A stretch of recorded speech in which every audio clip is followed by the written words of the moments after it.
Europe 1, 7h26, Thomas Soto. Chaque homme a deux vies et la deuxième commence quand il s'aperçoit qu'il n'en a qu'une. C'est par cette phrase de Confucius que Laurent Fabius m'a répondu hier quand je lui ai demandé s'il regrettait de n'avoir pas été président de la République. Bonjour Raphaël Antoven. Bonjour Thomas. Alors c'est drôle parce que c'est également du Confucius que cite Nicolas Sarkozy en épigraphe de son livre.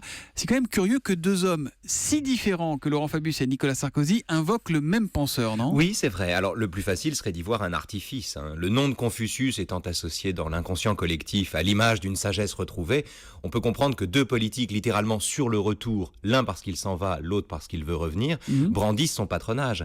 Mais je crois que ce serait passé à côté des deux citations en question qui sont magnifiques l'une et l'autre et qui d'une certaine manière se tiennent la main. Qui se tiennent la main, comment ça ? Mais oui, parce que, écoutez, chaque homme a deux vies et la deuxième commence quand il s'aperçoit qu'il n'en a qu'une.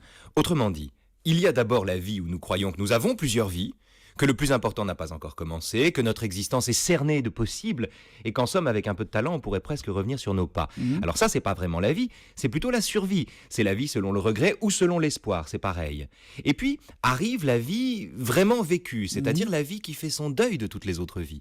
L'existence augmentée par la mort de l'espoir. Une vie plus vieille, mais une vie selon la plénitude, et non plus selon le manque. Pour le dire simplement, qui veut changer de vie doit commencer par accepter paradoxalement qu'il n'a qu'une vie, ce qui parfois prend toute la vie. Mais quel rapport entre cette phrase, effectivement géniale, et la citation que donne Nicolas Sarkozy ?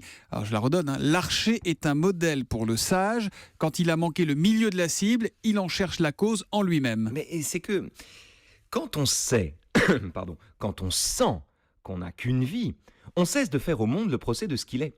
On cesse de chercher ailleurs qu'en soi-même les raisons d'un échec et surtout, on cesse de remplacer le présent par l'avenir, en privilégiant le but qu'on se donne sur la démarche qu'on adopte. Comme dira Sénèque après Confucius, l'important n'est pas le cœur de la cible, il parlait toujours d'un archer, mais la rectitude du geste. Et Montaigne lui-même, ce qui compte dans la chasse, c'est pas le gibier, c'est la chasse elle-même.